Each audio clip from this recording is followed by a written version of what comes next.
আসসালামু আলাইকুম। আমরা আজকে নিউক্লিয়ার ফিজিক্সের অর্ধপ্রায়োগিক ভর সূত্রটা দেখব। তো অর্ধপ্রায়োগিক ভর সূত্রটা আমাদের বলা হয় যে অর্ধপ্রায়োগিক ভর সূত্রটি প্রতিপাদন করো। আসলে আমরা প্রতিপাদন করার যেই সিস্টেমটা জানি যে আমরা যে কোনো একটা পয়েন্ট অফ ভিউ থেকে একটা বর্ণনার মাধ্যমে একটা গাণিতিক ফর্মুলেশনের মাধ্যমে আমরা কোনো একটা সূত্র বা একটা থিওরেমকে আমরা কি করি, প্রতিষ্ঠিত করি।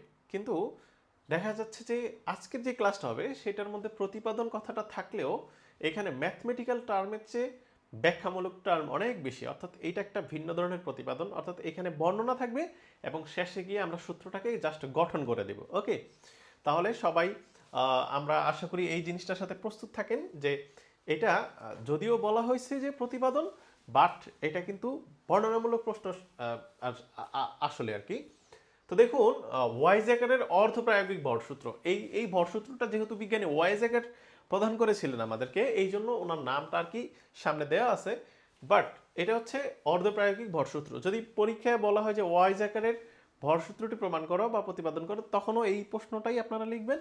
আর যদি শুধু বলা হয় যে অর্ধপ্রায়োগিক ভরসূত্রটা, তখনও আপনারা এইটাই অ্যান্সার করে দিতে পারবেন।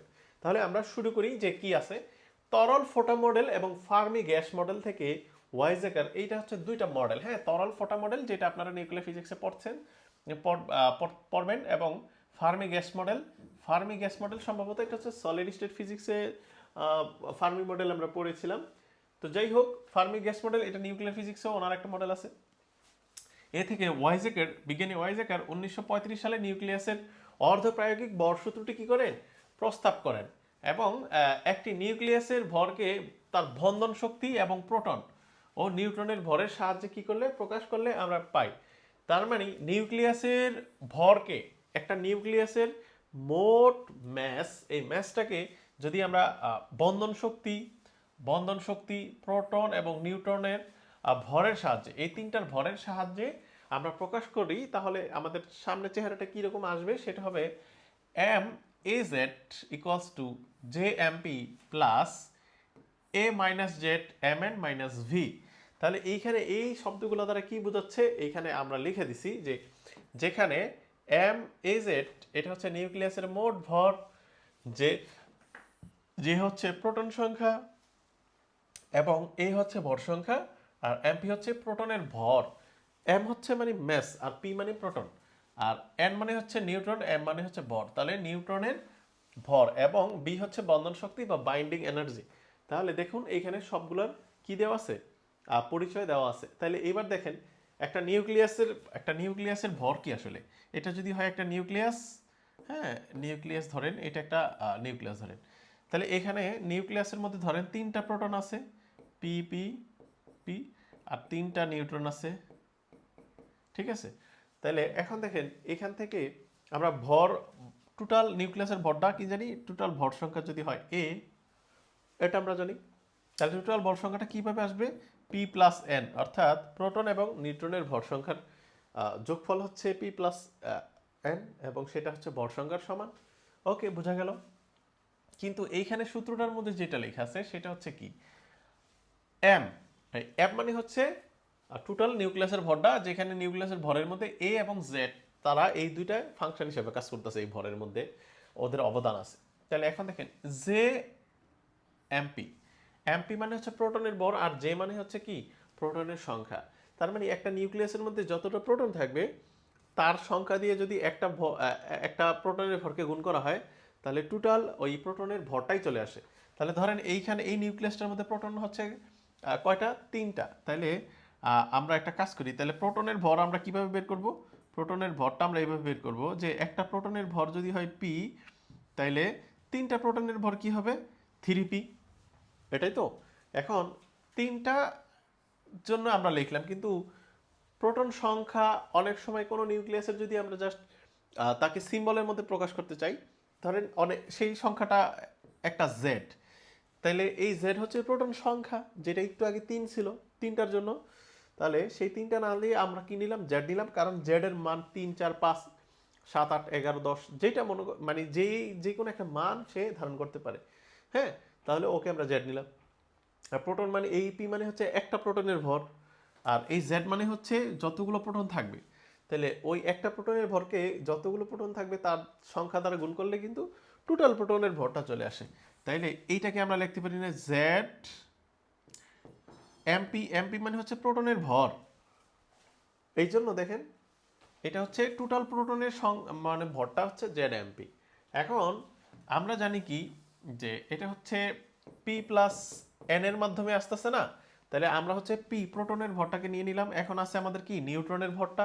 তাহলে নিউট্রনের ভরটা আমরা কিভাবে পাবো, সেটা হচ্ছে এরকম ভর সংখ্যা প্লাস ভর সংখ্যা আমরা দেখছিলাম ভর সংখ্যার সমান সমান কি পি প্লাস এন না। তাহলে এই নিউট্রনের ভরটা আমরা এইভাবে পাবো যে ভর সংখ্যা থেকে যদি প্রোটন সংখ্যা বাদ দিই তাহলে হচ্ছে আমরা নিউট্রন সংখ্যা পাচ্ছি না।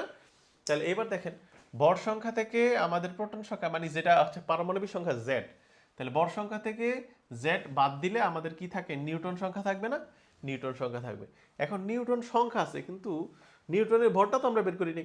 তাহলে কতগুলো নিউটন আছে, তাহলে আমার হচ্ছে যে Z plus A minus Z, A minus Z অর্থাৎ এতগুলো নিউট্রন আছে, যেটা হচ্ছে এই যে এন এর মান। এখন একটা এইটা তো এন এর মান, অর্থাৎ এই যে এন সংখ্যক যেটা হচ্ছে এত সংখ্যক আছে, এটা কিন্তু নিউট্রনের ভর না, এটা হচ্ছে তার সংখ্যাটা। অর্থাৎ ভর সংখ্যা থেকে যদি আমি প্রোটন সংখ্যা বাদ দিই, যেগুলো থাকে সেগুলো নিউট্রন সংখ্যা। এখন একটা নিউট্রনের ভর কত, এম এন, এটা হচ্ছে একটা নিউট্রনের ভর। আর একটা নিউক্লিয়াসের মধ্যে যত সংখ্যক নিউট্রন থাকে সেটাই কিন্তু তার ওই টোটাল নিউট্রন সংখ্যা। তাহলে সেটা যদি এন হয়, এই এনটা কীভাবে আসে, এনটা আসে এইভাবে এ মাইনাস জেড থেকে আসে। তাহলে এখন আমি এন এর মাধ্যমে না প্রকাশ করে এইভাবে প্রকাশ করব, এ মাইনাস জেড ইন্টু কি এম এন। এম এন হচ্ছে একটা নিউটনের ভর, আর এ মাইনাস জেড হচ্ছে কতগুলা নিউট্রন আছে। তাহলে অতগুলা নিউট্রনকে যদি একটা নিউটনের ভর দ্বারা গুণ করি তাহলে টোটাল নিউট্রনের ভরগুলা চলে আসতেছে। ফলে এই সূত্রটার এই জায়গায় এইভাবে প্রকাশ করা আছে। তার মানে এই সূত্রটার এইটা হচ্ছে পি প্লাস এইটা হচ্ছে এন নির্দেশ করতেছে। এখন একটা নিউক্লিয়াসের মধ্যে কিন্তু শুধু প্রোটন এবং নিউট্রন থাকলেই হবে না, এর মধ্যে কিন্তু একটা শক্তি আছে। কি আছে, শক্তি আছে। ওদেরকে যে এইখানে ওদেরকে যে এই নিউক্লিয়াসটা গঠন করার পিছনে একটা এনার্জি কাজ করতেছে, সেটা হচ্ছে বাইন্ডিং এনার্জি বা বন্ধন শক্তি, ওদেরকে বন্ধনে আবদ্ধ রাখতেছে। ফলে ওই শক্তির একটা ইফেক্ট এখানে থাকবে না, সেই শক্তির ইফেক্টটা হচ্ছে বি। বি মানে হচ্ছে বাইন্ডিং এনার্জি বা বন্ধন শক্তি। এখন এই বন্ধন শক্তিটাকে যদি আমরা বাদ দিতে পারি এই নিউক্লিয়াস থেকে, তাইলে নিউক্লিয়াসের মোট ভরটা, অরিজিনাল ভরটা চলে আসে। কারণ বাইন্ডিং এনার্জিও কিন্তু ওর ভরের ভিতরে অবদান রাখতেছে, অংশগ্রহণ করতেছে। এখন আপনারা মনে মনে প্রশ্ন করবেন যে কিরে ভাইয়া কি বলতেছে, এনার্জি আবার ভরের মধ্যে এখানে কেন ও ইনক্লুড হয়ে গেল? এখানে তো এই এতটুকু পর্যন্ত আমরা বুঝলাম যে হ্যাঁ এইখানে ভর নিয়ে কথাবার্তা হইতেছে, কিন্তু এইখানে মাইনাস বাইন্ডিং এনার্জি এটাকে বিয়োগ করতে হইতেছে কেন? কারণ বাইন্ডিং এনার্জির মাধ্যমে নিউক্লিয়াসটা গঠিত হয়ে আছে, অর্থাৎ ওদের প্রোটন নিউট্রন বা এই যে নিউক্লিয়নগুলো যে একে অপরের সাথে আবদ্ধ আছে, এটা হচ্ছে বাইন্ডিং এনার্জির মাধ্যমে। এখন বাইন্ডিং এনার্জিটা যদি আমরা বাদ দিই তাহলে শুধু অরিজিনাল যে ভরগুলা থেকে যায় সেটাই নিউক্লিয়াসের ভর হিসাবে আবির্ভূত হবে। এটাই তো ব্যাপারটা। এখন বাইন্ডিং এনার্জি ভর থেকে কেন বাদ দেওয়া হবে? কারণ কথাবার্তা নিয়ে হচ্ছে ভর, ভর নিয়ে কথাবার্তা হচ্ছে। এখন সেখান থেকে এনার্জি নিয়ে আমরা কেন ব্যাপারটা ডিল করতেছি? এই কারণে যে আমরা আইনস্টাইনের একটা সূত্র জানি, সেটা হচ্ছে E equals to M C square. হ্যাঁ, ই ইকুয়ালস টু কি, এম সি স্কোয়ার। এখন দেখেন এইটা যদি, এই সূত্রটা যদি আপনারা জেনে থাকেন, অবশ্য সবাই জানি, এই সূত্রের মাধ্যমে দেখা যাইতেছে ভর এনার্জিতে কনভার্ট হতে পারে, এনার্জি ভরে কনভার্ট হতে পারে। ঠিক আছে, তাইলে এই যে এনার্জি আকারে যে ভরটা আছে এটা তো নিউক্লিয়াসের অরিজিনাল ভর না।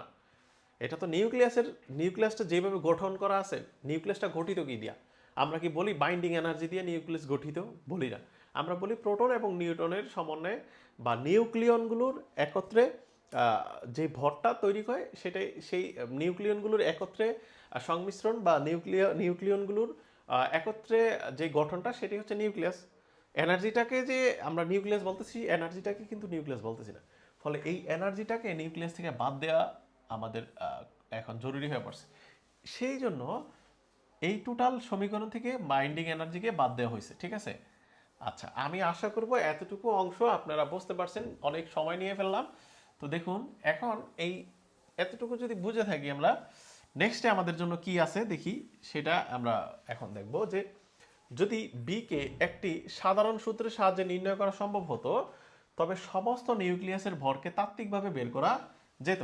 তার মানে এই বাইন্ডিং এনার্জিটাকে যদি আমরা বের করে ফেলতে পারি এখন, যে বাইন্ডিং এনার্জিটা আসলে কি, তাহলে এবার বাইন্ডিং এনার্জিটাকে যদি আমরা মানটাকে বের করে আনতে পারি, তাহলে যেই কোনো নিউক্লিয়াসের টোটাল ভরটা আমরা কিন্তু বের করে ফেলতে পারি না।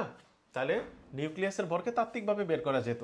তাহলে বাইন্ডিং এনার্জি বি, এটা শুধু বি বি আমি বাদ দিলে তো হবে না, বি এর মানটা কত, সেই বি কি কি মান গঠন করতেছে, ওর কি কি ফ্যাক্টরগুলো এই জায়গায় কাজ করতেছে, সেগুলোও কিন্তু আমাদের দেখাতে হবে না। ওকে, তাহলে পরবর্তীতে ওয়াইজেকার এবং আরও অনেক বিজ্ঞানী এই বিষয়ে প্রচুর গবেষণা করে বিভিন্ন সংশোধনীর মাধ্যমে বি এর মান নির্ণয় করেন। তাহলে বিকে আমরা লিখতে পারি কিভাবে, এই বিটা, এই যে এই বিটা আসলে আরও 5টা আলাদা আলাদা সংশোধনীর সমষ্টির সমান। তাহলে এই 5টা, এখানে দেখেন 5টা হচ্ছে B1 B2 B3 B4 B5। তার মানে এই ভি এর মানটাকে যদি আমি পেতে চাই, তাহলে আমাকে 5টা আলাদা আলাদা সংশোধনী আনতে হবে, বা বি এর মানটাকে বের করে আনতে হবে। ওই 5টা সংশোধনীকে সংমিশ্রণ করার ফলে যেই মানটা আমরা এই সমীকরণ থেকে বাদ দিতে পারবো, সেই মানটার পরবর্তী ফলাফল যেটা থাকবে সেটা আমাদের নিউক্লিয়াসের ভর হিসাবে আমাদের কাউন্ট হবে। তাহলে এই যে বি বাইন্ডিং এনার্জির 5টা আলাদা আলাদা সংশোধনী, সেই সংশোধনীগুলো কি কি আমরা এখন দেখব। এই 5টা সংশোধনী দেখার জন্য আমরা একটা কাজ করব, আমরা নতুন একটা স্লাইডে চলে যাব। এখন পর্যায়ক্রমিক সংশোধনগুলো বের করি। প্রথমে আমরা যেটা করতেছি সেটা হচ্ছে আয়তন শক্তি সংশোধন। আয়তনের যে শক্তি, এই সংশোধনটা আমরা এখন করব। তাহলে নিউক্লিয় বল সম্পৃক্ত হওয়ায়, আচ্ছা সম্পৃক্ত বিষয়টা কি, সম্পৃক্ত হচ্ছে মানে যে একটা নিউক্লিয়াসের মধ্যে যে নিউক্লিয়নগুলো, খেয়াল করেন, এটা যদি হয় একটা নিউক্লিয়াস, আচ্ছা এটা যদি হয় একটা নিউক্লিয়াস, দেখেন দেখেন এই এক নাম্বার এটা আমি দিলাম, আর এটা দিলাম 2 নাম্বার। দেখেন 1 এবং 2 এই দুটো নিউক্লিয়ন, তারা কিন্তু একে অপরের সাথে মিলা নাই। তারপরে হচ্ছে 3 এবং 4, 3 এবং 4 কিন্তু ওরাও কিন্তু একে অপরের সাথে মানে সম্পৃক্ত বা একত্রে মিলে আছে এরকম কিন্তু অবস্থায় নাই। ফলে আমরা বলতে পারি যে সম্পৃক্ত হচ্ছে ওই বিষয়টাই যেইটার মাধ্যমে নিউক্লিয়নগুলো একে অপরের সাথে মিলে থাকতে পারে। যেমন 4-এর সাথে 1 এখন মিলে আছে, অর্থাৎ এই 1 4 আর এই মাঝখানেরটা, এই 3টা হচ্ছে সম্পৃক্ত অবস্থা আছে। আবার 1 3 এবং মাঝখানেরটা, এই 3টা সম্পৃক্ত অবস্থায় আছে। আবার আমরা বলতে পারি এই মাঝখানেরটা আর এই 2 নাম্বারটা, এই দুইটা সম্পৃক্ত অবস্থায় আছে। অর্থাৎ যেই নিউক্লিয়নগুলো একে অপরের সাথে মিলে থাকে সেগুলো হচ্ছে সম্পৃক্ত অবস্থায় আছে আর কি, ঠিক আছে। তো এইরকম আমরা বলতেছি যে সম্পৃক্ত, অর্থাৎ নিউক্লিয় বল সম্পৃক্ত হয় নিউক্লিয়াসের মধ্যে কোনো নিউক্লিয়ন শুধুমাত্র তার সাথে লেগে থাকা কি নিউক্লিয়নকেই আকর্ষণ করে। অর্থাৎ একটা নিউক্লিয়ন অপর নিউক্লিয়নকে কখন আকর্ষণ করবে, যখন তার সাথে লেগে থাকবে, এছাড়া অন্য নিউক্লিয়নকে ও আকর্ষণ করবে না। হ্যাঁ, তাহলে দূরবর্তী নিউক্লিয়নকে আকর্ষণ করে না, একে নিউক্লিয় বলের সম্পৃক্তি বলে। এই যে দেখুন এখানে সংজ্ঞাটা দেওয়াই আছে যে নিউক্লিয় বলের সম্পৃক্তি আসলে কি। তো এই জন্য বন্ধন শক্তি বি মানে বাইন্ডিং এনার্জি, ভর শক্তি এ এবং অথবা আয়তন এর সমানুপাতিক হয়। সুতরাং আমরা লিখতে পারি, তার মানে বন্ধন শক্তিটা আসলে ভর সংখ্যার কি হয়, সমানুপাতিক হয়, অথবা আয়তনের সমানুপাতিক হয়। তার মানে বন্ধন শক্তি হচ্ছে, আমরা এখন যেহেতু প্রথম ফ্যাক্টর নিয়ে কাজ করতেছি, এটা হচ্ছে B1 এর জন্য।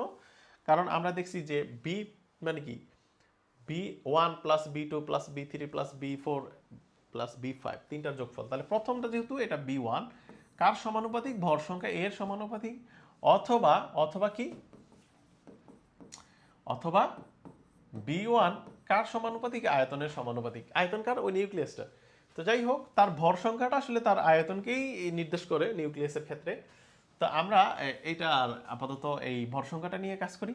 তো এখন দেখেন ভর সংখ্যা বাইন্ডিং এনার্জি থাকলো এবং এখানে বি সমানুপাতিক চিহ্নটা যদি তুলে দিতে চাই, সমানুপাতিক চিহ্ন তুলে দিয়ে যদি সমান চিহ্ন আনতে চাই, তাহলে কি হবে, একটা নতুন আমাকে ধ্রুবক আনতে হবে। সেই ধ্রুবকটা আমি ধরলাম A1, আর আমার যেটা হচ্ছে ক্যাপিটাল এ সেটা থাকলো। এখন এই যে A1 যে ব্যাপারটা, এই যে এখানে এই A1 কেন, কারণ ধ্রুবক এখানে 5টা সংশোধনীয় ক্ষেত্রে 5টা ধ্রুবক আসবে, ফলে আমরা তাদেরকে একটা একটা করে প্রথমটার জন্য আমরা প্রথমটা ধরে নিলাম। তাহলে যেখানে A1 ধ্রুব সংখ্যা এবং A1 এর মান অবশ্যই অবশ্যই 0 থেকে বড়, অর্থাৎ এটা হচ্ছে পজিটিভ মান থাকবে, ঠিক আছে। তাহলে দেখেন এইটা হচ্ছে প্রথম সংশোধনী, আয়তনের সংশোধনী। এই যে এখানে আয়তন সংশোধনী, এই জন্য আমার হচ্ছে বি এখানে লেখা আছে। তারপরে দ্বিতীয় সংশোধনী হচ্ছে পৃষ্ঠ শক্তি সংশোধনী। দেখুন এটা কি, উপরোক্ত রাশিটি সম্পূর্ণরূপে যথাযথ হবে তখনই যখন সব নিউক্লিয়নকে অন্তঃস্থ নিউক্লিয়ন ধরা হবে। তো সব নিউক্লিয়নকে যদি অন্তঃস্থ নিউক্লিয়ন ধরা হয় তখনই কি হবে, এই সম্পর্কটি কি হবে, রাশিটি যথার্থ হবে। এখন দেখেন, বস্তুত নিউক্লিয়াসের উপরিভাগে নিউক্লিয়নগুলো তাদের সব বন্ধন শক্তি কাজে লাগাতে পারে না। এটা যদি হয় নিউক্লিয়াস, নিউক্লিয়াসের মধ্যে অসংখ্য তো নিউক্লিয়ন থাকবে না। তো দেখেন এই যে এইখানে, এই যে এইখানে যে এই যে সেন্টারের মধ্যে যে কয়টা নিউক্লিয়ন থাকে না, একদম মাঝখানে, সেই নিউক্লিয়নগুলোর কথা বলতেছে। যে বস্তুত নিউক্লিয়াসের উপরিভাগের নিউক্লিয়নগুলো, অর্থাৎ উপরিভাগের নিউক্লিয়ন কোনটা, এই যে এইটা এইটা এইটা এইটা এইটা এইটা, বাইরের যেগুলো একবারে পৃষ্ঠের সাথে মিল আছে ওই রকম নিউক্লিয়নগুলো তাদের সব বন্ধন শক্তিকে কাজে লাগাতে পারে না।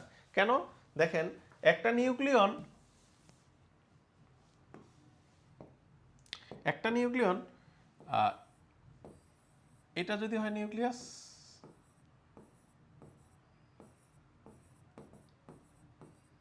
দেখেন আমি যদি এইখানে এই নিউক্লিয়নটার কথাটাই ধরি, এই যে এই নিউক্লিয়নটার কথাটা ধরলাম, ঠিক আছে। দেখেন ও কি করতেছে, ও হচ্ছে এইটার সাথে যুক্ত আছে, এই নিউক্লিয়নের সাথে, ও এই নিউক্লিয়নের সাথে যুক্ত আছে, এইটার সাথে যুক্ত আছে, এখানে যুক্ত আছে, এখানে যুক্ত আছে, এখানে যুক্ত। তার মানে ওর চারপাশে যেই কয়টা নিউক্লিয়ন থাকবে সবগুলোর সাথে ও বাইন্ডিং এনার্জি বা বন্ধন শক্তিতে ও কিন্তু আবদ্ধ আছে। কিন্তু আমি যদি এখন, আমি যদি এখন এই নিউক্লিয়নের কথাটাই ধরি, ধরেন এই নিউক্লিয়নটা, ও হচ্ছে এইটার সাথে কি আছে, বাইন্ডিং এনার্জিতে আছে, এইটার সাথে আছে এবং এইটার সাথে আছে। তাইলে ও কিন্তু শুধু 3টার সাথে আছে, আর ও কিন্তু 6টার সাথে ছিল। তার মানে ওর আরো যে বাইন্ডিং এনার্জি বা বন্ধন শক্তি, এই যে এই পাশে যদি কিছু নিউক্লিয়ন থাকতো তাইলে ওগুলোর সাথেও শেয়ার করতে পারতো, কাজে লাগাইতে পারতো বাইন্ডিং এনার্জিটা। কিন্তু ও কি এখন পারতেছে? পারতেছে না। ফলে উপরিভাগের নিউক্লিয়ন যে জিনিসটা পারে না, কিন্তু সেন্টারের নিউক্লিয়ন কিন্তু সেই জিনিসটা পারে। এই কথাটাই বলা আছে যে নিউক্লিয়াসের উপরিভাগের নিউক্লিয়নগুলো তাদের সব বন্ধন শক্তিকে কাজে লাগাতে পারে না বলে বন্ধন শক্তি কি হয়, অনেকটা কম হয়। কারণ এই এই আপনার হচ্ছে একটা নিউক্লিয়নের মধ্যে যদি, একটা নিউক্লিয়াসের মধ্যে যদি 11টা নিউক্লিয়ন থাকে সর্বমোট, বা 10টা, তাহলে এই 10টা নিউক্লিয়নের বাইন্ডিং এনার্জিকে একত্রে আমরা যদি বাইন্ডিং এনার্জি রূপে কাউন্ট করি তাহলে কিন্তু আমাদের ভুল হবে। কারণ ওই সারফেসের নিউক্লিয়নগুলো কিন্তু ওই সেন্টারের মানে নিউক্লিয়নগুলোর মতো বন্ধন শক্তি কিন্তু ওর মধ্যে নাই। ফলে এখানে একটা অ্যাভারেজ ভ্যালুর মতো কাজ করে, অর্থাৎ সেন্টারে বেশি পৃষ্ঠের দিকে কম। এই এই কারণে দেখা গেছে টোটাল যে বাইন্ডিং এনার্জিটা, সেই টোটাল বন্ধন শক্তিটা কিন্তু অনেকটা কম হয়, টোটালটা কিন্তু কম হয়ে যায়, কিন্তু অথচ যেটা বেশি হওয়ার কথা ছিল। এই ঘাটতি শক্তি নিউক্লিয়াসের পৃষ্ঠের ক্ষেত্রফলের সমানুপাতিক। তাহলে এই যে ঘাটতিটা যে কতটুকু কম হইতাছে, এটা কতটুকু, এটার পরিমাণ কেমনে বের করবো, এটা হচ্ছে তার যেই নিউক্লিয়াসের যে পৃষ্ঠটা আছে, পৃষ্ঠটার যতটুকু ক্ষেত্রফল, এখন একটা নিউক্লিয়াস তো একটা গোলকের মতো, তাহলে গোলকের ক্ষেত্রফল যতটুকু, ওই অতটুকু পরিমাণটাই বাইন্ডিং এনার্জির কি থাকবে, সমানুপাতিকে থাকবে।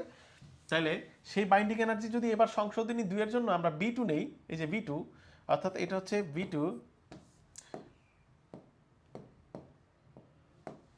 এটা হচ্ছে V2 কার সমানুপাতিক হবে, ওই যে আমার নিউক্লিয়াসের যে সারফেসটা আছে, ক্ষেত্রফলটা পৃষ্ঠের, পৃষ্ঠের ক্ষেত্রফল।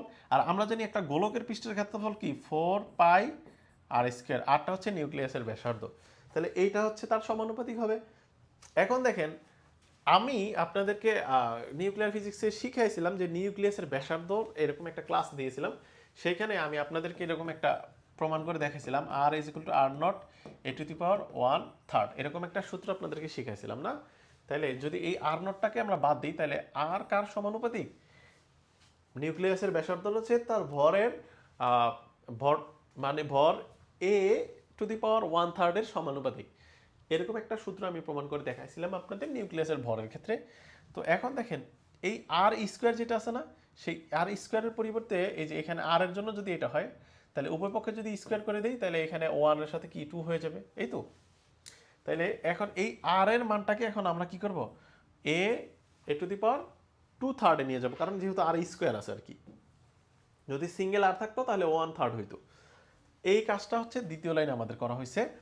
এখন দেখেন এই জায়গায় আমার সমানুপাতিক চিহ্নটা আমি তুলে দিব 1, এবং এই যে 4 এবং পাই, এই 4 পাই এতটুকু তো ধ্রুবক।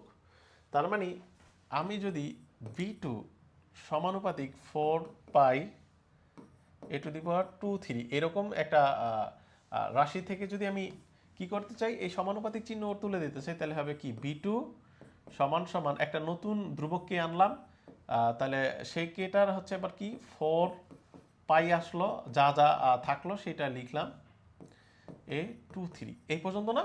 এবার দেখেন এই যে মাঝখানে যে k4 পাই এইটুকু একটা এক্সট্রা ধ্রুবক, সেই এক্সট্রা ধ্রুবককে আমি একত্রে একটা সিম্বলের মাধ্যমে প্রকাশ করতে চাই, সেটা হচ্ছে -a2 দিয়ে দিলাম। এখন মাইনাস কেন দিলাম, এই যে দেখেন এখানে কম হয় মানে কি কমে যায়, বাইন্ডিং এনার্জিটা যেহেতু কমে যায় ডিক্রিজ হওয়ার ক্ষেত্রে আমাদের মাইনাসটা এখানে দিতে হবে। আর এই যে দেখেন এখানে কিন্তু আমি লিখেই রাখছি সম্পর্কটা যে আর কার সমানুপাতিক, এ টু দি পাওয়ার 1/3 এর সমানুপাতিক, ঠিক আছে। এখন দেখেন যেখানে a2 হচ্ছে ধ্রুব সংখ্যা এবং a2 অবশ্যই কি 0 থেকে বড়, আর ঋণাত্মক চিহ্ন নির্দেশ করে যে v2 মোট বন্ধন শক্তিকে কমিয়ে দেয়, অর্থাৎ এই v2 এর মানটা অর্থাৎ পৃষ্ঠ শক্তিটা আসলে বন্ধন শক্তিকে কি করে দেয়, কমিয়ে দেয়, এই যে কমিয়ে দেয়, ঠিক আছে। তাইলে আমি আশা করব এই দুইটা সংশোধনী আপনারা বুঝতে পারছেন। এখন নেক্সট সংশোধনী দুইটাতে যদি আমরা যাই তাহলে দেখুন এখানে কি আছে, কুলম্ব শক্তি সংশোধন। প্রোটন সংখ্যাগুলোর মধ্যে বৈদ্যুতিক বিকর্ষণ শক্তি বন্ধন শক্তিকে কমিয়ে ফেলে। তাহলে প্রোটনগুলোর মধ্যে কি থাকে, বৈদ্যুতিক বিকর্ষণ শক্তি থাকে না, কারণ আমরা জানি একটা প্রোটন আরেকটা প্রোটনকে কি করে, বিকর্ষণ করে, এই তো। তাহলে দুইটাকে যদি বিকর্ষণ করে তাহলে বলতে পারি বৈদ্যুতিক শক্তির পাল্লা অসীম হয়। এখন আমরা জানি কি যে ইলেকট্রিক এনার্জি বা ইলেকট্রিক ফোর্স এটা হচ্ছে অসীম পাল্লা পর্যন্ত না। তাহলে অসীম পর্যন্ত হয় এটি একটি কি হয়, নিউক্লিয়াসের মধ্যে সব প্রোটন অন্য সব প্রোটনকেই বিকর্ষণ করে। তাহলে এই যে রেঞ্জটা, বৈদ্যুতিক শক্তি যে রেঞ্জটা সেটা যেহেতু অসীম, অর্থাৎ অসীম বলতে এর পাল্লা অসীম, তাহলে অসীম হলে আমরা নিউক্লিয়াসের মধ্যে তো আর শুধু একটা দুইটা নিউক্লিয়ন থাকে না, তাহলে প্রত্যেকটা নিউক্লিয়ন কি করতেছে, এখানে বিকর্ষণ করতেছে, ঠিক আছে। অর্থাৎ এইটা যদি হয় একটা নিউক্লিয়াস, এইখানে একটা নিউট্রন, এইখানে আরেকটা, এইখানে আরেকটা, এরকম নিউক্লিয়ন এই নিউক্লিয়নটা এই নিউক্লিয়নকেও বিকর্ষণ করে দেয়, ঠিক আছে। অর্থাৎ যেহেতু আমরা জানি যে এই বৈদ্যুতিক শক্তির পাল্লা অসীম, এই কারণে আর কি। তাহলে প্রত্যেকটাকে কি করে দূরে সরে দেয়, বিকর্ষণ করে। তাহলে আমরা এখান থেকে দেখতে পাচ্ছি যে প্রোটনের জোড় সংখ্যা কি হবে, এইটা হবে এত এর সমানুপাতিক এই যে সংখ্যাটা, এটা আপনারা মনে রাখতে হবে z ইন্টু জেড মাইনাস 1, ঠিক আছে। তাহলে এই z মানে কি, z মানে হচ্ছে প্রোটন সংখ্যা। আচ্ছা, প্রোটন সংখ্যা, তাহলে প্রোটন সংখ্যার সাথে আরেকটা প্রোটন সংখ্যা গুণ হবে, কিন্তু সেখান থেকে আবার 1 বিয়োগ যাবে আর কি, এই ব্যাপারটা এটা। তো এত এর সমানুপাতিক এবং নিউক্লিয়াসের ব্যাসার্ধ যেটা, নিউক্লিয়াসের ব্যাসার্ধ আমি একটু আগে এই সংখ্যাটা লিখছিলাম যে r ইকুয়ালস টু কত, আর naught A to the power 1/3, ঠিক আছে। এরকম একটা সূত্র, এটা আমি আপনাদের পড়াই নিয়েছিলাম প্রথমেই, দেখেন আপনারা খেয়াল করে হয়তো প্রথম লেকচারই হতে পারে। আচ্ছা, এত এর ব্যস্তানুপাতিক, তাহলে এই জিনিসটা যদি আমি সংখ্যা, এটা তো এখানে লিখা আছে, হ্যাঁ।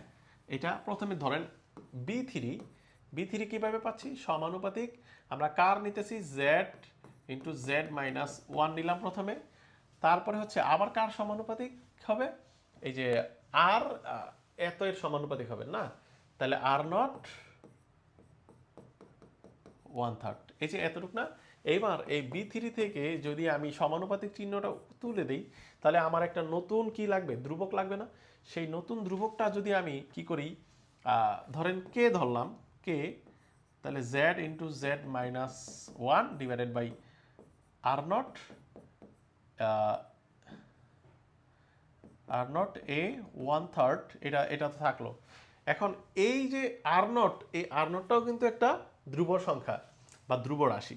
ফলে আমি যদি কে ডিভাইডেড বাই আর নট এটাকে একটা নতুন ধ্রুবকের মাধ্যমে প্রকাশ করি, আর সেই ধ্রুবকটাকে যদি আমি A3 ধরি, এতে কিন্তু কারো সমস্যা হওয়ার কথা না। ফলে আমি এই রাশিটাকে নতুন করে যদি লিখতে চাই, তাহলে আমরা লিখতে পারি সুতরাং B3 সমান সমান A3 Z minus one divided by A to the power 1/3, ঠিক আছে। আর দেখুন এখানে যেহেতু বিকর্ষণ করা হইতেছে, ফলে বিকর্ষণ যদি করে তাহলে বাইন্ডিং এনার্জি মানে কি, ওরা নিউক্লিয়নগুলোকে নিউক্লিয়াসের মধ্যে আবদ্ধ রাখবে, সবাইকে আকর্ষণ করে মাঝখানে সেন্টারে কেন্দ্রীভূত করে আকর্ষণ রাখবে। আর আমাদের কুলম্ব শক্তি কি করতেছে, যেহেতু বৈদ্যুতিক শক্তির পাল্লা অসীম, ফলে ও একটাকে আরেকটা থেকে কি করে দিতেছে, দূরে সরাই দিতেছে, বিকর্ষণ করতেছে। তাহলে এইখানে কিন্তু বাইন্ডিং এনার্জি কমে আসতেছে, আর কমে আসার কারণে এখানে একটা মাইনাস আছে, ঠিক আছে। তাহলে আমি আশা করব এই যে মাইনাসটা আছে, তো আমি আশা করব আপনারা এই যে এই ব্যাপারগুলো এখন ধরতে পারছেন যে কি ঘটনাটা ঘটলো এই জায়গায়। আর এইখানে আরেকটা ব্যাপার হচ্ছে, দেখেন ভারী নিউক্লিয়াসের ক্ষেত্রে এই সূত্রটাই, ভারী নিউক্লিয়াস যখন নিউক্লিয়াসটা অনেক ভারী হয়, তখন এই যে Z into Z minus one না, এই জেড এর থেকে মাইনাস ওয়ান তখন এক বিয়োগ করলেও যা, না করলেও তাই হয়ে যায়। বিধায় তখন ব্যাপারটা এরকম হয়ে যায়, জেড ইন্টু জেড, আর জেড মানে কি, জেড স্কোয়ার হয়ে যায়। ফলে এখানে জেড স্কোয়ার দেওয়া আছে, ঠিক আছে। এটা নিয়ে আর এত টেনশন করার কিছু নাই। তো এতটুকু পর্যন্ত আমরা হচ্ছে কুলম্ব শক্তি পর্যন্ত সংশোধন পর্যন্ত দেখলাম, B3 মান পর্যন্ত আমরা দেখলাম। এবার B4 এর মানটা একটু দেখব। দেখুন হালকা নিউক্লিয়াসের ক্ষেত্রে দেখা গেছে যে এটা হচ্ছে অপ্রতিসাম্য শক্তি, যে এখানে N এবং Z সমান হলে, অর্থাৎ নিউট্রন সংখ্যা এবং প্রোটন সংখ্যা বা পারমাণবিক সংখ্যা সমান হলে নিউক্লিয়াস স্থায়ী হয়। এটা তো সহজ কথা একটা, যে যখন যেই নিউক্লিয়াসের প্রোটন সংখ্যা এবং নিউট্রন সংখ্যা সমান, সেটা খুব স্থায়ী হবে। একে বলে প্রতিসাম্য প্রভাব। এইটাই হচ্ছে প্রতিসাম্য প্রভাব, ঠিক আছে, যে একে অপরের প্রতি সাম্যতা বজায় রাখছে আর কি। তাহলে N সমান সমান Z যদি না হলে নিউক্লিয়াসের স্থায়িত্ব কমে যায়। তাহলে এইটা আবার যদি সমান না হয়, তাহলে স্থায়িত্ব কমে যাবে, ফলে বন্ধন শক্তিও কমে যায় না। আচ্ছা, ভারী নিউক্লিয়াসের ক্ষেত্রে কি হয়, সাধারণত নিউট্রন সংখ্যা প্রোটন সংখ্যার চেয়ে বেশি থাকে। তাহলে ভারী নিউক্লিয়াসের ক্ষেত্রে কি হয়, নিউট্রন সংখ্যা বেশি থাকে, আর প্রোটন সংখ্যা কি থাকে, কম থাকে। ডিক্রিজ করে দিলাম, হ্যাঁ, এটা বোঝার জন্য। আচ্ছা, তাহলে বাড়তি নিউট্রনগুলো উচ্চতর শক্তির কোয়ান্টাম অবস্থায় বিরাজ করে। তাহলে যেই নিউট্রনগুলো এক্সট্রা কিভাবে থাকে আমরা জানি, যতটা নিউক্লিয়াসের মধ্যে যতটা প্রোটন থাকবে এবং ততটা নিউট্রন যদি আমরা সেপারেট করে দিই, তারপরে অবশিষ্ট যেই কয়েকটা নিউট্রন থাকবে তারা উচ্চতর কোয়ান্টাম অবস্থায় বিরাজ করবে, এবং এই নিউক্লিয়াসের বন্ধনে পুরোপুরি নিজেকে কাজে লাগাতে পারে না। এবং যেহেতু ওরা এক্সট্রা 2-3টা নিউট্রন বেশি আছে ধরেন, তাহলে তারা কি করতে পারে না, নিউক্লিয়াসের বন্ধনে পুরোপুরি নিজেকে কাজে লাগাতে পারে না। এখন এর ফলে সামগ্রিক বন্ধন শক্তিতে খানিকটা কমতি দেখা যায়। অর্থাৎ এরাও এই যে এক্সট্রা 3টা বা 2-3টা নিউট্রন থাকতেছে, এরাও কিন্তু আর বাইন্ডিং এনার্জি বা বন্ধন শক্তিতে অবদান রাখতে পারতেছে না বা কাজে লাগাতে পারতেছে না। ফলে এখানে বাইন্ডিং এনার্জি কিছুটা কি হয়ে গেল, কমতি হয়ে গেল, ঠিক আছে। তো দেখুন যার পরিমাণটা আমরা কিভাবে বের করবো, সেটা হচ্ছে B4 সমান সমান মাইনাস A4 হচ্ছে কি, এই যে এইটার কারণ হচ্ছে আমার ধ্রুবক, হ্যাঁ, এটা ধ্রুবকের জন্য চলে এসেছে, যারা ডাইরেক্ট সরাসরি সমানুপাতিক চিহ্ন আর না দিলাম। আর N মাইনাস জেড স্কোয়ার যেটা আছে, সেটা হচ্ছে কি, N হচ্ছে নিউট্রন সংখ্যা, জেড হচ্ছে প্রোটন সংখ্যা, ঠিক আছে। তাহলে নিউট্রন সংখ্যাটা অবশ্যই বড়, এই জন্য নিউট্রন সংখ্যা থেকে প্রোটন সংখ্যা বিয়োগ করা হচ্ছে। ফলে সামথিং যেই রেজাল্টটা আমাদের থাকবে, এইগুলো হচ্ছে অতিরিক্ত কয়েকটা নিউট্রন, ঠিক আছে, অতিরিক্ত কয়েকটা নিউট্রন বা বেশি থাকবে যেগুলা। আর ওই অতিরিক্ত কয়েকটা নিউটনই কিন্তু উচ্চতর অবস্থায় কোয়ান্টাম অবস্থায় ছিল। তো দেখুন এটা সেই কাজটাই করা হয়েছে। আর এই অতিরিক্ত নিউট্রনগুলোকে আরেকটু সুন্দর করে ফরম্যাটে প্রকাশ করা যায় নিচের। দেখেন ভর সংখ্যা থেকে যদি আমি 2 গুণ প্রোটন সংখ্যা বাদ দিই, দ্বিগুণ প্রোটন সংখ্যা বাদ দিই, তাহলেও সেটাই কিন্তু আবার সেই অতিরিক্ত নিউট্রনকেই প্রকাশ করে। দেখেন ভর সংখ্যা মানে কি, টোটাল হচ্ছে প্রোটন এবং নিউট্রন, আর দুইটা ডাবল নিউট্রন সংখ্যা মানে কি, এখানে যতগুলো প্রোটন থাকবে ততগুলো নিউট্রন, এইটার সংখ্যাটা এই দুইটা কিন্তু ডাবল হয়ে যায়। হ্যাঁ, ধরেন এটাকে আমি যদি একটা নিউট্রন এঁকে দিই, এটা যদি একটা নিউক্লিয়াস হয়, ধরেন এখানে কয়টা নিউক্লিয়াস আছে, এখানে আছে 8টা, মানে সরি নিউক্লিয়াসটার মধ্যে 8টা নিউক্লিয়ন আছে। এর মধ্যে ধরেন 4টা হচ্ছে, আমি আমি 4টার নাম দিই, 1 2 3 4, এই 4টা হচ্ছে ধরেন 4, আমি ধরলাম 5, এই 5টা হচ্ছে ধরেন হচ্ছে নিউট্রন। হ্যাঁ, নিউট্রনের সংখ্যা হচ্ছে 5, আর হচ্ছে প্রোটনের সংখ্যা হচ্ছে এই 3টা, তাহলে পি হচ্ছে 3, এই তো। তাহলে টোটাল ভর সংখ্যা কত, টোটাল ভর সংখ্যা হচ্ছে এ সমান সমান কত, 8, 8 না? তাহলে আমরা দেখতে পাচ্ছি যে এ সমান সমান এন প্লাস পি না, এটা হচ্ছে কত, এখন এখন এখন কি হবে, এর মান হচ্ছে 8 আর এখানে হচ্ছে 5 প্লাস 3, এই তো ব্যাপারটা এটা। এখন দেখেন আমি যদি এই নিউটন সংখ্যাটাকে বের করতে চাই, তখন কি করতে হবে আমার, এই সমীকরণ থেকে তাহলে এ মাইনাস পি সমান সমান কি এন বের হয়ে গেল না, এন বের হয়ে গেল। এখন দেখেন আমরা এক্সট্রা মানে কোন একটা নিউক্লিয়াসের মধ্যে অতিরিক্ত নিউক্লিয়ন কয়টা আছে সেটা বের করব কিভাবে, সেটা হচ্ছে আমরা ভর সংখ্যা থেকে যদি প্রোটনকে বিয়োগ করি, তাহলে তো আমার শুধু নিউট্রনগুলো পড়ে থাকে, কিন্তু ওই নিউট্রনগুলা কয়টা অতিরিক্ত নিউট্রন আছে সেটা আমরা কিভাবে বের করব, সেটা হচ্ছে যে ওর প্রোটন সংখ্যা যত ছিল সেই প্রোটন সংখ্যাকে আবারও বিয়োগ করা। অর্থাৎ এখন দেখেন এই নিউট্রন থেকে যদি এখন আবারও প্রোটন সংখ্যার সমান সংখ্যা বিয়োগ করে দিই, তাইলে হচ্ছে যেই এক্সট্রা কয়েকটা নিউট্রন থাকবে সেটাই কিন্তু আসলে মানে আমাদের অতিরিক্ত নিউট্রন সংখ্যা। তাইলে এই পিটা আমি কয়বার বিয়োগ করতেছি, প্রথমে ভর সংখ্যা থেকে পি বিয়োগ করে আমি যেই অংশটা পেলাম সেটা নিউট্রন সংখ্যা, সেখান থেকে আবার কিন্তু পি বিয়োগ করতেছি। তাহলে আমি টোটাল জিনিসটা এইভাবেই করতেছি যে এ মাইনাস পি পি সমান সমান কত, ওই এক্সট্রা কয়টা কি নিউট্রন, এটা না? তাহলে এখান থেকে আমি কি করতে পারি, এ চাইলে এখান থেকে করতে পারি এ মাইনাস এম মাইনাস এখানে কয় পি, 2p, 2p থেকে আমার ওই যে এক্সট্রা অতিরিক্ত কয়েকটা নিউট্রন আসতেছে। এখন এই এ মাইনাস 2p কে আমি যদি পি মানে প্রোটন সংখ্যা, যেটাকে আমি জেড দ্বারা প্রকাশ করি, এই জেড দ্বারা প্রকাশ করলে কি কারো কোনো সমস্যা আছে, নাই? এই জিনিসটাই কিন্তু এইখানে ব্যবহার করা হয়েছে নেক্সট লাইনে, অর্থাৎ এই লাইনের পরে এইটা এইভাবে ব্যবহার করা হয়েছে। ঠিক আছে, এটা হয়তো জটিল কিছু না, তারপরে আমি দেখাই দিলাম ব্যাপারটা আসলে কি ঘটছে। আপনারা যদি না বুঝে থাকেন আরেকবার ভিডিওটা দেখবেন, আশা করি বুঝে যাবেন। ঠিক আছে, তাহলে এই সূত্রগুলো একটু মুখস্থ রাখতে হবে আপনাদের, হ্যাঁ, না হলে কিন্তু আপনারা মিলাতে পারবেন না। আমি আগেই বলছি এইটা এমন একটা প্রতিপাদন যেটা আমাদের সচরাচর প্রতিপাদনের সাথে মিলবে না, এটা হচ্ছে টোটাল একটা বর্ণনামূলক প্রতিপাদন। ঠিক আছে, আচ্ছা তাহলে আমরা দেখি যে জোর শক্তি, এখন জোর শক্তি ব্যাপারটা কি, বোঝাই যাচ্ছে যে জোর মানে হচ্ছে ডাবল ডাবল কিছু একটা থাকবে। দেখা গেছে যে জোর জোর নিউটন প্রোটন থাকলে নিউক্লিয়াসের স্থায়িত্ব বেশি, ফলে বন্ধন শক্তিও বেশি হয়। তাইলে জোর জোর যদি নিউট্রন এবং প্রোটন থাকে তাহলে সেখানে বন্ধন শক্তিও বেশি হয়, অর্থাৎ নিউক্লিয়াসের স্থায়িত্ব বেশি হয়। আর বিজোড় বিজোড় থাকলেও বন্ধন শক্তি অনেক কমে যায়, যখন বিজোড় তখন অনেক কমে যায়, এবং বিজোড় জোর অথবা জোর বিজোড় এরকম নিউক্লিয়াস থাকলে স্থায়িত্ব এর মাঝামাঝি হয় না, এর মাঝামাঝি। এই জোর প্রভাবকে হিসাবে আনার জন্য একটি অতিরিক্ত পদ ভর সূত্রে যুক্ত করা হয়। এই জোর প্রভাবটা কি জন্য একটা ভর কি করা হয়, ভর সূত্রের মধ্যে এই B5, এই B5 এর একটা টার্ম চলে আসে আর কি। ঠিক আছে, তাহলে দেখুন এটা কিভাবে আসে, যে B5 আসলে প্লাস ডেল্টা মানে হচ্ছে যে এখানে মানটা অনেক বেশি আসবে, পজিটিভ আসবে। এই মানটা কিভাবে আসবে, যখন জোর জোর নিউক্লিয়াসের তখন এই ডেল্টা পজিটিভ ডেল্টা হবে, যখন বিজোড় অথবা জোর অথবা জোর অথবা বিজোড় এরকম নিউক্লিয়াসের জন্য তার মানটা হচ্ছে মাঝামাঝি থাকবে, অর্থাৎ যেটা আমরা শূন্যের কাতারে ধরছি ফাংশনটাকে।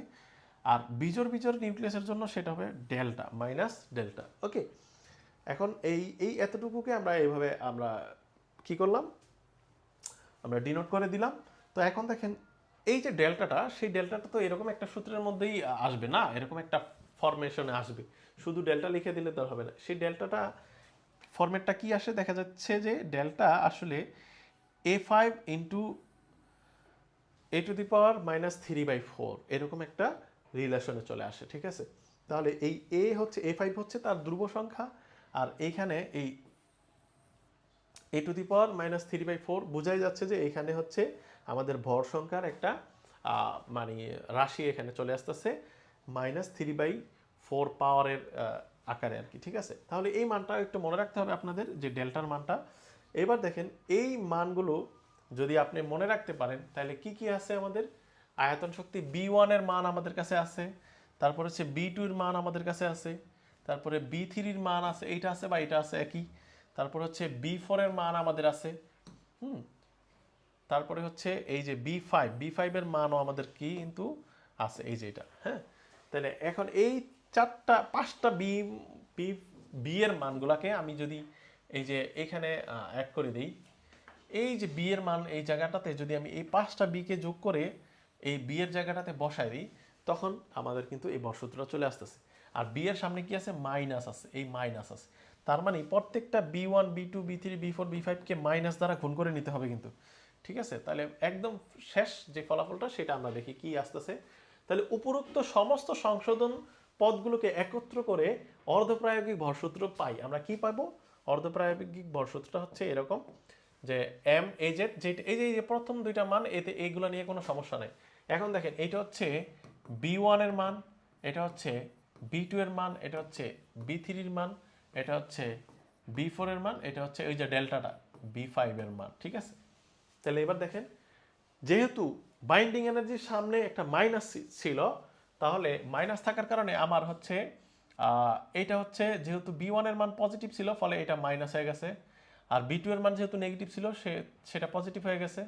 আর বাকি প্রত্যেকটাই কিন্তু এখানে আমাদের হচ্ছে B3 এর মানও কিন্তু নেগেটিভ ছিল বিদায় সামনের মাইনাস আর মাইনাসে প্লাস হয়ে গেছে, এবং B4 এর মানও কিন্তু আমাদের নেগেটিভ ছিল, দেখাই আমি। B4 এর মানও কিন্তু এই যে B4 এর মানও নেগেটিভ, ঠিক আছে। এই জন্য হচ্ছে আমাদের সামনে এটার B4 এর সামনে পজিটিভ আইসা পড়ছে, কারণ ওই যে সামনে মাইনাস দ্বারা গুণ হচ্ছে।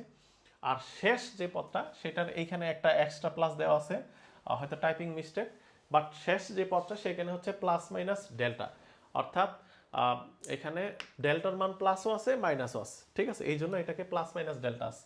তাহলে এখন এই বন্ধন শক্তির সংশোধন পদগুলোকে ভর এককে নেওয়া হয়েছে। এখানে কি এককে নেওয়া হয়েছে, ম্যাস এককে। এই যে প্রত্যেকটা এই বাইন্ডিং এনার্জি আছে না, এই বাইন্ডিং এনার্জি দেখেন, এইটা এখন ভর আয়া পড়ছে, এটা ভর, এখানেও ভর আছে, এই যে ভর আছে, আর এটার মধ্যে তো ভর আছে। আমরা দেখছিলাম কি, যে ডেল্টা সমান সমান কি ছিল, ডেল্টা সমান সমান a⁻³ আছে। তার মানে কি, ভর তো আছে। তাহলে ভর এককে কিন্তু চলে আসলো এখন সবগুলা, এইটা ভর, এইটা ভর, আর পিছনের 5টা এখন বাইন্ডিং এনার্জি শক্তি থেকে ভরে চলে আসছে। ফলে আমরা বলতে পারি এই সম্পর্কটি ওয়াইজাকারের অর্ধপ্রায়োগিক ভরসূত্র নামেই পরিচিত। আপনারা যদি ওয়াইজাকার শব্দটা ইউজ করতে না চান পরীক্ষায়, তাও সমস্যা নাই, শুধু অর্ধপ্রায়োগিক ভরসূত্র নামে পরিচিত দিলেও হবে। আর প্রশ্নে যদি ওয়াইজাকার কথাটা উল্লেখ থাকে, তাহলে সেটা দিয়ে দিলেন। তাহলে আমি আশা করব আজকের এই ক্লাসটা যদিও অনেক বড় হয়েছে, কিন্তু আপনারা সম্পূর্ণটাই সুন্দর মতো বুঝতে পেরেছেন। তাহলে পরবর্তীতে আপনাদের সাথে আবারও দেখা হবে। সবাই সেই পর্যন্ত ভালো থাকেন, সুস্থ থাকেন, আল্লাহ হাফেজ।